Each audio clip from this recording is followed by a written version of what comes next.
제가 언젠가 그 어, 방송에서 다큐멘터리 하나 본 기억이 있는데요. 그거는 우리 지구의 제일 북반부, 그러니까 그야말로 가장 추운 러시아, 그 시베리아에서도 더 북극 쪽으로 이렇게 가면 사하족속이라고 하는 족속이, 부족이 살고 있는데요. 이 러시아령이죠 물론. 그런데 1년 중에 8개월이 겨울인 거예요. 근데 겨울도 우리 그런 보통 겨울이 아니라 영하 35도, 그리고 추울 때는 영하 70도까지 내려가는 그런 이 날씨. 4개월만 따뜻하고 간단한 농사도 지을 수 있는, 그러니까 정상적으로 문명이 형성되기가 쉽지가 않죠. 그래서 그들은 이 눈썰매를 타고 가서 이 바다 표범을 사냥하고, 또 그리고 술록을 사냥해 가지고 살아가는 부족입니다. 그러니까 그들은 지금 정상적으로 삶을 살 수 없기 때문에 러시아 정부에서 모든 생필품을 제공해 주는 그런 부족인데, 물론 거기에는 행정관청도 있고 도로도 있고 자동차도 있습니다만은, 그러나 그들이 생활은 이제 주로 사냥을 해서, 그것도 멀리 서론으로 나가서 끝없는 서론을 타고 가서 술록, 또 바닷가로 가서 바다 표범을 사냥하여 먹고 사는데, 한국의 이제 방송사에서 거기 다큐멘터리로 하는데 어느 한 대가족을 이렇게 소개하는 장면이 인상적이었습니다. 대가족이 모여서 식사를 하는 그 장면이 기억에 나는데, 이 창고에 문을 열고 보니까 창고 안에는 정말 쌓여 있는 그야말로 이 바다 표범, 그리고 막 이 술록들이 사체라고 할 수 있을까요? 고기가 쌓여 있는 거예요. 그래서 바다 표범 한 마리를 끄집어내 가지고 이제 손질을 해 가지고 굽고 뭐 삶고 해 가지고 요리를 해서 먹는데, 아무래도 이 추운 지역이다 보니까 기름기 있는 고기가 필요한 거죠. 그래서 이제 가족들이 오손도손 모여 가지고 대화하는 내용이 참 인상적이었고, 그때 이제 방송사의 나레이터가 이런 멘트를 하는 거였습니다. 비록 극한의 추위 속에 살고 있지만 그런 아이들은 언제라도 이렇게 고기와 또 그리고 기름기 있는 음식을 마음껏 먹을 수 있습니다. 그런 얘기를 하는데, 그 집에 그 며느리쯤 되어 보이는 여자분이 똑같은 멘트를 하는 거예요. 근데 저희는 정부에서 다 나오고요, 우리는 언제라도 넉넉한 이 고기와 그리고 또 기름기 있는 음식을 먹을 수 있어 행복합니다 하면서 진짜 행복하게 살아가는 모습이었는데, 저는 그 광경을 보면서 이런 생각을 하게 되었습니다. 인간이 정말 마음껏 먹고 마시고 누리면 정말 행복한가? 여러분, 끝없는 서론 위에 예배당이 하나도 없는 거예요. 그리고 그들은 이 샤머니즘과 그리고 부족이 가지고 온 전통 종교를 통해서 현재와 미래를 예측하고 자신들의 삶을 맡기고 살아가는 그들을 보면서, 인간이란 이 땅에서 마음껏 먹고 마음껏 마시고 살면 그게 진정한 행복일까라는 질문을 해 보았습니다. 그렇지 않습니다. 여러분, 인간은 하나님의 영광을 위하여 살 때 그는 행복한 거죠. 왜냐하면 이사야 43장 7절에 보면 하나님께서 인간을 창조하신 목적이 영광을 돌리게 하려 함이라, 이렇게 되어 있어요. 그래서 우리는 하나님의 영광을 위해서 살 때 삶의 의미와 가치와 보람을 느끼고, 그때 진정한 행복을 느낄 수가 있는 것이죠.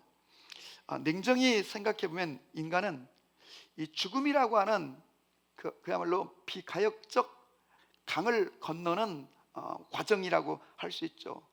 그리고 그 비가역적 강을 건너면 다시는 이 땅으로 가족들에게도 돌아올 수 없는 바로 그 비가역적 강을 건너면 어디가 나오는가?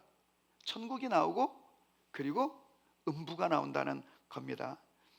그래서 인간은 죽음 앞에서 모든 걸 중단하고 떠나는 것인데, 정말 인간의 삶과 죽음은 신비인 것 같아요. 신비스러운 게 이 땅에 참 많지만 그 가운데 이 삶과 죽음이라고 하는 것은 우리로 하여금 마치 마취제에 취한 것처럼 망각하고 자기가 늙는다는 것을 인식하면서도 인식하지 못하는 것이 늙어감이고, 그러다가 보면 어느덧 죽음 앞에 서는 것이 인상이고 삶이라고 할 때 우리는 얼마나 진지하게 살아가야 되는가. 우리 옛말에 사람은 죽어 이름을 남기고 호랑이는 죽어 가죽을 남긴다는데, 참 그 유명한 말이고 공감이 되는 것 같지만, 기독교인으로서 이 경구에 다시 질문을 하게 됩니다. 그래, 이 땅에 나의 이름 석자를 남기고 간들 그게 무슨 의미가 있을까? 많은 책을 출판하고 또 유명세를 떨치고 많은 사람이 알아주었던 그 이름을 남기고 간들 정작 하나님을 만나지 못하고 영원한 생명을 얻지 못하고 죽음 저편에 가야 될 곳이 없는 인생이라면 그 또한 얼마나 이 비극인가를 생각해 보는 것입니다. 적어도 이 땅에 대단한 이름을 남긴다 해도 자신에게는 별로 유익함이 없고, 심하게 말하면 의미조차도 없을 수 있다는 거죠.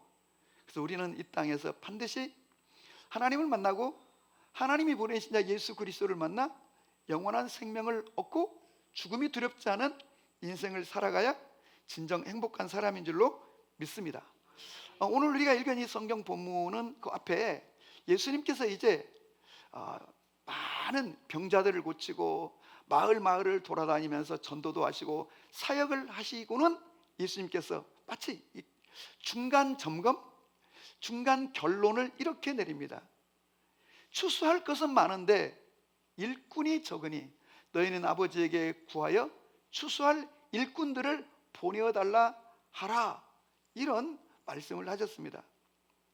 그러면서 하시는 또 말씀이 마치 이 백성을 보니 이 백성은 목자 없는 양과 같다 그랬습니다. 우리가 누가복음의 6장 17절쯤에 보면은 수많은 사람들이 예수님에게 몰려왔는데 그 중에는 예루살렘 또 저 유다 지역, 갈릴리 지역 사람뿐만 아니라 두로와 시돈 그 이웃 나라에서까지 예수님에게 많은 군중들이 몰려왔는데, 그 몰려오는 군중을 보고 예수님은 막 기뻐하기보다는 예수님은 오늘 성경 앞부분에 보면 민망히 여기시고 불쌍히 여기시면서 그들은 마치 목자 없는 양과 같다라고 했습니다. 사실 유대인들에게 이 표현은 굳이 설명이 필요 없는 내용입니다.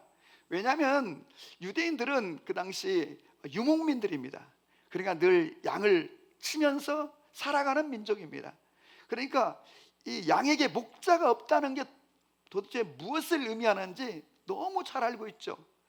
이 짐승들 가운데 자기를 보호할 수 있는 것이 아무것도 없는 무방비 상태의 짐승이 양인 거죠. 제가 그 영상을 보니까 정말로 주먹만한 족제비가 큰 양을 공격해가지고 결국 쓰러뜨리고 먹이로 삼을 만큼, 양이라고 하는 짐승은 날카로운 발톱이 있다거나 이빨이 있다거나 또 뾰족한 뿔이 있다거나 다리가 날렵하다거나 자기를 방어할 수 있는 아무것도 없는 거예요. 그래서 자기보다 아주 형편없이 작은 짐승에게도 먹잇감이 되어버리고, 이 네 발 달린 짐승 중에 쓰러져 다시 스스로 못 일어나는 짐승이 양이라고 해요. 그래서 발버둥 치다가 그냥 일사병에 거품을 물고 죽는 짐승이 양. 늘 이 골짜기에서 또 바위 틈에서 숲을 속에서 양을 노리고 있는 일이라든지 곰 같은 짐승에 노출되면 이내 먹잇감이 되는 짐승. 그래서 이 양이라고 하는 동물은 목자가 있을 때만 그야말로 시편 23편의 고백처럼 여호와는 나의 목자시니 내게 부족함이 없으리로다. 그가 나를 푸른 풀밭에 누이시며 쉴 만한 물가로 인도해 주십니다라고 하는 고백을 할 수 있을 만큼, 양은 절대적으로 목자 가까이에 있을 때만 그의 생명이 보존되고 그의 평화도 보존될 수가 있는데, 예수님이 지금 바라보고 있는 이 이스라엘 백성들은 목자가 없다는 거예요. 여러분, 왜 목자가 없을까요? 그 당시에 이스라엘 나라는 많은 장로들과 서기관들과 바리새인들이 있었습니다. 그럼에도 예수님이 말씀하시는 목자가 없다는 것은 바로 하나님의 마음을 가진, 양을 진정으로 보살필 참된 목자가 없는 그런 상태라. 얼마나 위험한 것이며, 그리고 얼마나 안타까운 처지인가. 그래서 예수님은 아버지께 구하여 일꾼들을 보내어달라 말씀하시고, 오늘 우리가 10장 1절 이하에 드디어 예수님이 제자들을 세우는 장면이 나오는데, 제자를 세운다는 것은 목자를 세운다는 뜻이기도 합니다. 우리 1절 같이 한번 읽어볼까요? 자, 시작. 예수께서 그의 12 제자를 부르사 더러운 귀신을 쫓아내며 모든 병과 모든 약한 것을 고치는 권능을 주시니라. 여러분, 예수님이 이제 제자를 세우는데 이 제자들에게 능력을 주시고, 이 제자들 가운데 12명에게는 사도라는 칭호를 주셨습니다. 여러분, 누가복음에 보면 예수님의 주변에 제자가 굉장히 많았습니다. 우리가 누가복음 10장만 봐도 70명의 제자 그룹이 2명씩 짝을 지어 전도하기도 하고, 누가복음에 보면은 많은 제자의 무리가 예수를 따랐다, 이런 표현들이 있어요. 제자가 굉장히 많았어요. 사도행전에 가면 제자가 더 많아져요. 그러니까 어찌 보면 상당히 보편적인데, 그 제자들 가운데 12명을 사도라 칭하였어요. 이 사도라는 말의 뜻은 이 아포스톨로스라고 하는데, 오늘날로 말하면 엠베서더, 대사라는 뜻입니다. 대통령이나 왕을 대신하여 다른 나라에 특사로 파견이 되고 그 왕을 대신하여 직무를 감당하는 그런 존재를 바로 대사라 하는데, 사도라는 말의 뜻은 보냄을 받은 자라, 이런 뜻입니다. 누구에게 보냄을 받았나?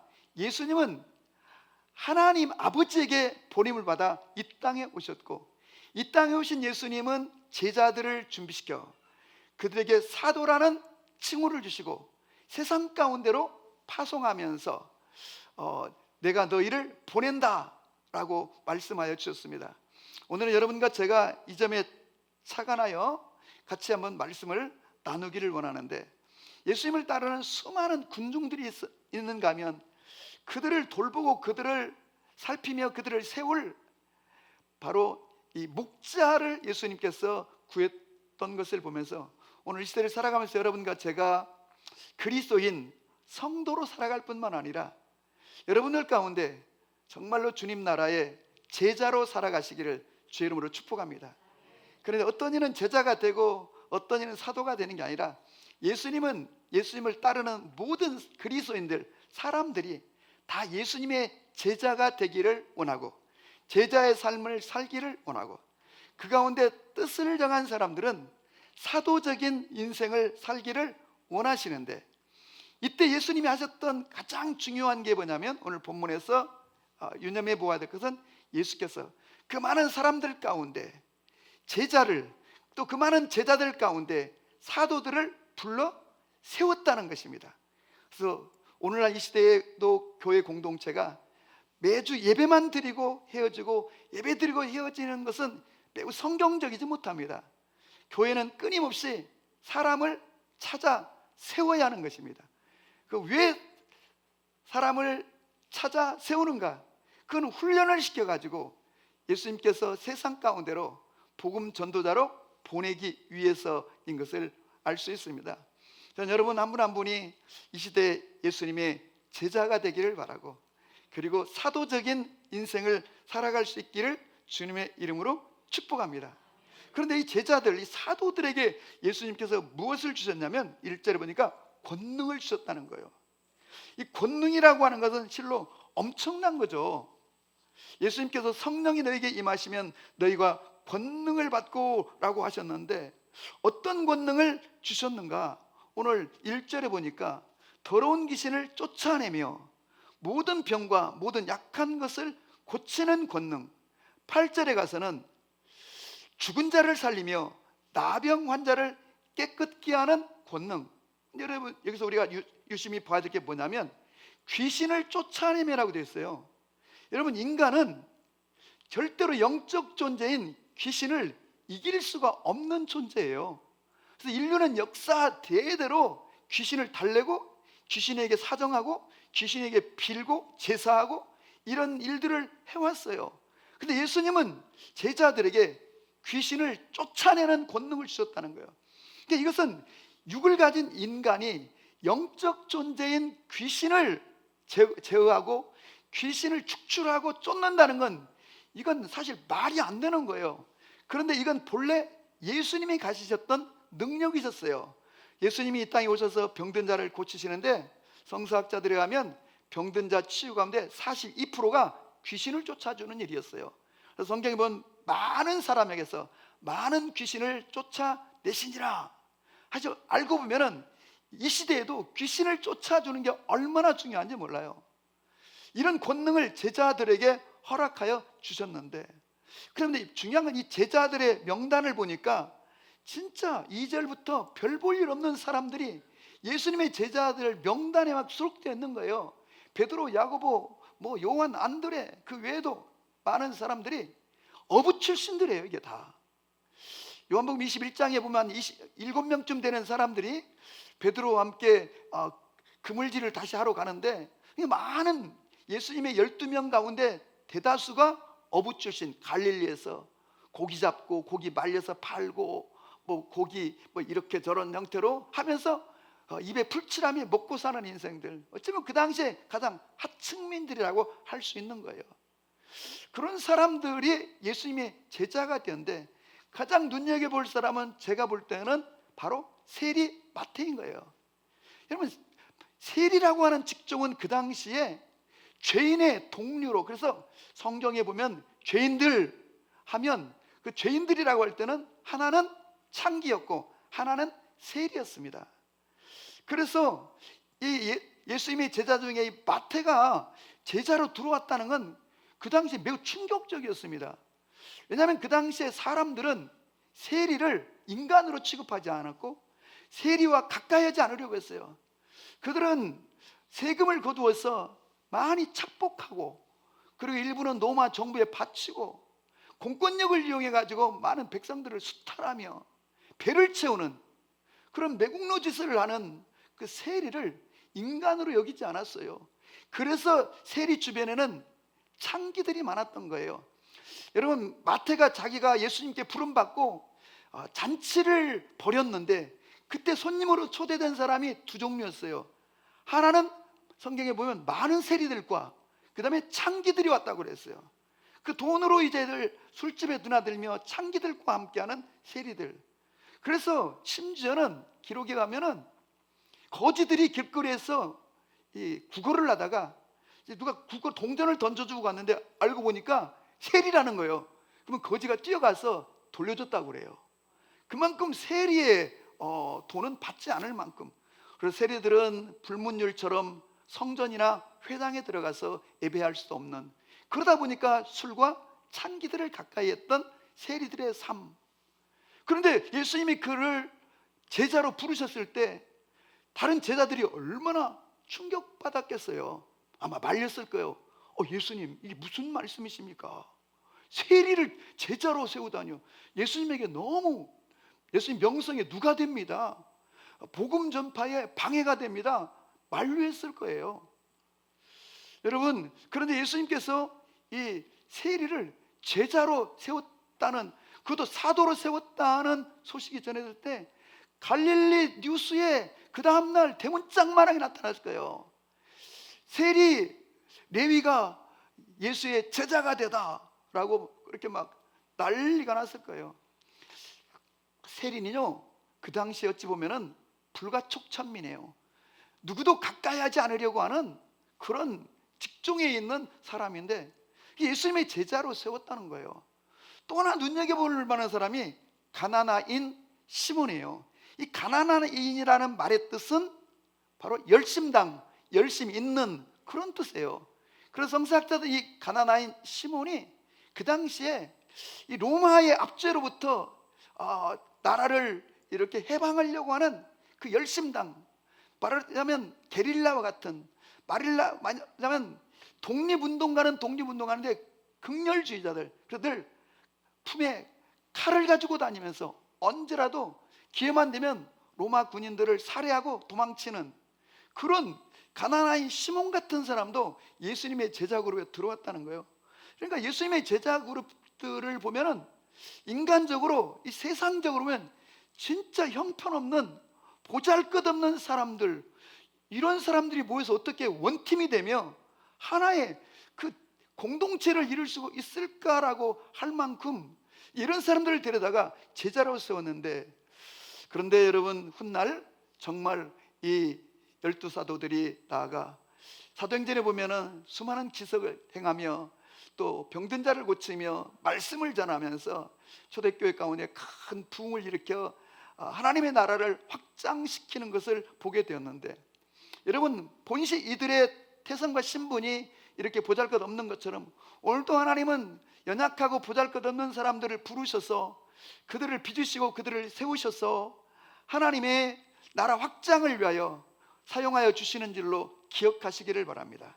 그러나 마가복음 3장 13절에 보면 예수님이 제자를 세우실 때 특별히 누가복음에는 뭐라고 나오냐면 예수께서 밤이 맞도록 밤을 새워가며 기도하시고 난 후에 제자를 세웠다고 되어 있는데, 마가복음 3장 13절에는 예수께서 원하는 자들을 부르셨다는 거예요. 어중이 떠중이 아무나 부르신 것이 아니라 원하는 자들을 부르셨는데, 도대체 예수님이 제자로 세우신 제자의 기준은 무엇일까를 성경에는 나와 있지 않지만 우리는 그러나 쉽게 인지상정이라고 예수님께서 어떤 자를 부르셨을까를 생각할 때, 첫째, 예수님을 사랑하고 예수님을 좋아하고 하나님 나라에 관심이 있는 자들을 제자로 세우셨을 거예요. 부족하기는 하지만 단순하고 순종적인 사람을 세우셨을 거예요. 그리고 한번 뜻을 정하고 결심하면 변치 않는 심지가 있는 사람들을 세우셨을 거예요. 여러분, 대단한 학문과 또는 스펙은 예수님이 요구하지 않았습니다. 여러분, 한 분 한 분이 오늘 이 시대를 살아가는 예수님의 제자의 삶을 살 수 있기를 바라고, 특별히 여기 사도라고 하는 표현은 엄청난 거죠. 이것은 예수님이 이제 곧 이 땅을 떠나셔야 하기 때문에 그 예수님의 권능, 예수님이 하시던 일을 맡기시려고 제자를 세우신 거예요. 그래서 예수님을 대신하여 이 땅에서 그 일을 이어나갈 사람들을 세우셔서 오늘 이 시대, 2000년이 지난 이 시대까지 이렇게 복음은 계속 여전히 확장되고, 복음은 끊임없이 누군가 주님에게 부름받고 뜻을 향한 예수님의 제자들을 통하여 주님의 나라는 오늘도 확장되고 있는 줄로 믿으시기를 바랍니다. 그런 점에서 여러분과 저 오늘 이 시대를 살아가면서 내가 어떻게 예수님의 제자의 삶을 살 것인가? 오늘 예수님의 이 탄식 소리, 추수할 것은 많대 일꾼이 적고, 예수께서 목 잡는 양들을 바라보며 그들을 불쌍히 여기셨다고 했는데, 이 불쌍히 여기셨다라고 하는 이 헬라어 스플랑크조마이라고 하는 이 단어는, 이 스플랑크조마이 이 단어 어떤 뜻인가? 이거는 창자라는 뜻이에요, 본래. 그래서 이 창자가 끊어지는 아픔으로 예수님이 슬퍼하고 고통을 느끼셨다는 거예요. 우리말에 적절한 말 있죠. 이 단장의 슬픔, 단장의 아픔이란 그런 표현이 있는데, 바로 이 단장이라는 말도 이 장이, 창자가 끊어진다는 그런 아픔, 슬픔을 얘기하는 거죠. 여러분, 이 단장의 슬픔에 관한 이야기는 이 중국의 진나라 시대에 한 장수의 부하가 이제 그냥 재미삼아 가지고 이렇게 원숭이 새끼를 하나 잡아왔다는 거예요. 그래서 이제 배를 타 가지고 이동을 하는데 저 언덕 위에 원숭이 어미가 막 발을 동동거리며 펄짝펄짝 뛰면서 그 새끼를 내놓으라고 막 킥킥거리는 거예요. 그래서 이 배는 계속 하류로 내려가는데 거의 천리를 내려갔다고 그래요. 그런데 이제 배가 이제 강가에 딱 이렇게 정박이 되자, 그때 이 어미 그 원숭이가 거기까지 따라와 가지고 풀짝하고 배 위로 올라왔다는 거예요. 그리고는 풀썩하고 죽어버렸다는 거예요. 너무 기진하고 지쳐가지고 죽어.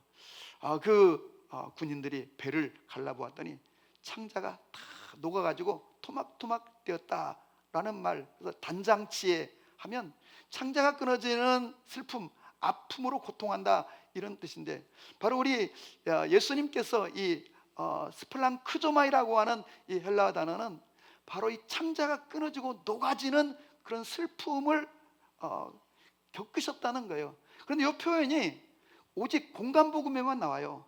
12번 나오는데 모두 공간복음, 예수님의 행적 속에 나오는데, 바로 여러분, 이런 창자가 녹아지고 끊어지는 이 스플랑크조마이라고 하는 이 심정, 이게 바로 예수님의 심정이었고 하나님 아버지의 심정이었고, 그래서 하나님은 이 간장이 녹아지고 끊어지는 슬픔 때문에 이 땅에 외아들 예수님을 육신의 몸으로 이 땅에 보내셨고, 십자가에 죽게 하시면서까지 그 인간들을, 인류를 구원하려 하셨고, 그리고 오늘 또 예수님은 그 마음으로 전도하셨고 제자를 세우시고, 그래서 제자란 누구인가?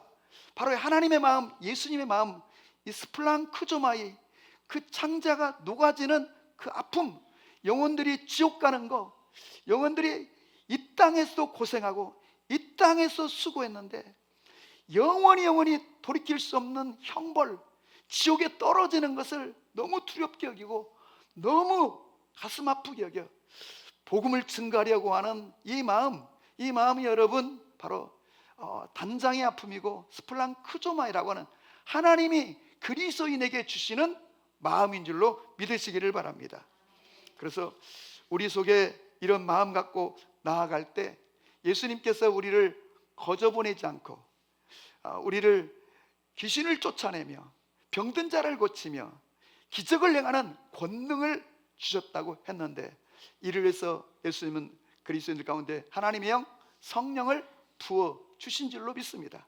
그래서 우리가 기도할 때, 그리고 믿음으로 선포할 때 성령님을 통하여 이런 놀라운 역사가, 이는 예수님께서 행하셨던 그 기적, 예수님이 행하셨던 그 권능이 이 보잘것없는 어부 출신 제자들을 통하여, 세리 출신 정말로 천민만도 못한 대접받고 살던 세리 마태를 통하여, 열심당원 폭력적이고 도발적이고 분노가 가득한 바로 시몬을 통하여 역사되었던 사역이라고 한다면, 오늘 또 예수님은 제자를 부르시고 이 땅의 교회가 해야 될 일은 성도들 가운데 뜻을 정한 사람들, 주님을 사랑하는 사람들, 그리고 단순 때의 하나님 나라에 관심 있는 자들을 뽑아가지고 그들을 훈련하고 세워야 되고, 우리 사도행전 교회도 그런 일들을 구체적으로 하고,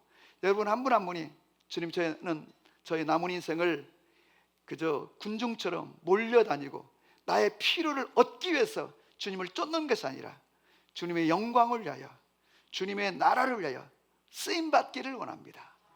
제가 여기 싸우니 기도라는 것도 알고 보면 그 토대 위에서 해야 되는 거예요. 나의 육신과 나의 가족과 먹고 살고 누리고 이런 걸 위해서 구하고, 그걸 여러분 야고보 사도는 정력으로 기도하는 거라고 그랬어요. 도리어 하나님의 영광을 위해서 재정을 구하고 주님의 나라를 위해서 건강을 지켜주시기를 선포하고, 주님의 나라 확장을 위해서 기적을 행하여 주시고 역사해달라고 외치는 여러분과 저의 그런 기도의 삶이 될 수 있기를 주님의 이름으로 축복합니다. 아멘. 그래서 우리 교회 가운데 이런 진정한 제자, 사도적 영을 가진 많은 하나님의 사람들이 나타날 수 있기를 바라고, 이런 사람들을 통하여 하나님의 나라는 확장될 수 있기를 주님의 이름으로 축복합니다. 그래서 많은 사람들이 이제 예수님에게로, 제자들에게로 오는데, 정말로 이 마국 지역에 이렇게 많은 회사들이, 1만 개 이상이나 되는 회사들이, 수많은 젊은이들이 모여있는 바로 이곳에 우리 사도행전 교회의 작은 불꽃, 직장인 예배를 통하여 정말로 이곳에 와서 주님을 만나고 주님을 경험하고 그리고 삶이 회복되고 힘을 얻고 용기를 얻어 자신의 삶을 새롭게 도전하는 이런 일들이 일어나기를 바라고, 또 이곳에 있는 바로 이 기도의 집에 더 많은 사람들이 와서 슬픔을 안고 고통을 안고 문제를 가지고 와서 자신의 꿈과 그리고 자신의 탄식을 가지고 와서 기도하고 주님을 경험하는 역사가 있기를 주의 이름으로 축복합니다. 자, 오늘 결론적으로 한 가지만 오늘 나누기를 원합니다. 예수님이 이 제자들을 준비시키시는데 3년 반 동안 가장 치중했던 것이 바로 치유사역이었던 것 같아요. 또 예수님이 하셨던 사역 중에 가장 많은 사역이 치유사역이었어요. 그럼 왜 이 치유사역이라는 게 이렇게 중요할까라고 하는 점입니다. 여러분, 치유가 일어날 때 그곳에 하나님의 영이 임하는 거예요. 그리고 하나님의 나라가 그곳에 임하는 거예요. 만일 너희가 성령의 능력으로 귀신이 떠나가면 이미 그곳에 하나님의 나라가 임하였느니라, 그렇게 말씀하셨어요. 그러니까 치유를 경험할 때, 그 2000년 전에는요, 어디 가서 병이 들면 치료받을 때가 어디 찾아갈 데가 없는, 병 걸리면 그저 죽음의 시간을 기다릴 수밖에 없는 것이 2000년 전 예수님 당시의 상황이었어요. 그래서 5만 가지 병든 자들이 그렇게 많았어요. 그 중에 특별히 귀신 들린 자들이 그렇게 많았어요. 그래서 예수님이 치유를 해줄 때, 치유가 일어날 때 사람들은 환호하며 박수를 치며 하나님께 영광을 돌렸다고 그래요. 과학 문명이, 의학이 발달된 이 시대에도 하나님은 치유를 통하여, 오늘도 기적을 통하여 당신의 임재를 체험하게 하고 하나님의 살아계심을 드러내기를 원하시는 줄로 믿습니다.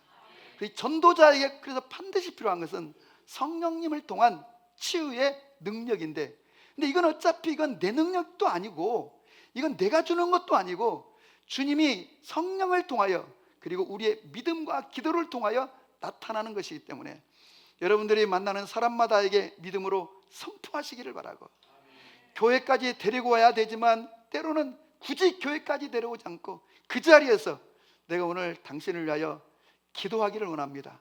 또 내가 당신을 기도해 주어도 되겠습니까? 라고 묻고 동의가 되면 예수의 이름으로 선포하며 손을 얹고 기도하십시오. 큰 소리로 외치지 않아도 됩니다. 손을 얹고 잠잠히 성령님의 임재를 기다리십시오. 그리고 어떤 형태인지는 모르지만 성령이 역사하실 것을 좀 믿음으로 기다리십시오. 그러면 그때 어떤 형태로든 성령님께서 그 사람을 터치하시고 만나주어 구원의 역사를 이루실 줄로 믿습니다. 오늘 제자들을 보니까 이미 예수님께서 귀신을 쫓아내며 병든 자를 고치며 죽은 자를 살리며 나병한 자를 고치는 능력을 주셨다고 했습니다. 그래서 이 능력은 우리 주님께서 성령을 모든 사람에게 주시는 것처럼 모든 그리스도인들에게 주신 권능이기 때문에 여러분과 제가 믿음으로 선포하고 믿음으로 기도하며 나아가 우리의 남은 인생을 이렇게 무서운 속도로 달려가는 우리의 남은 인생의 여정을 제자로 살아갈 수 있기를 바라고 하나님의 영광을 위해 살아가는 믿음의 사람들 되기를 축원합니다. 아멘.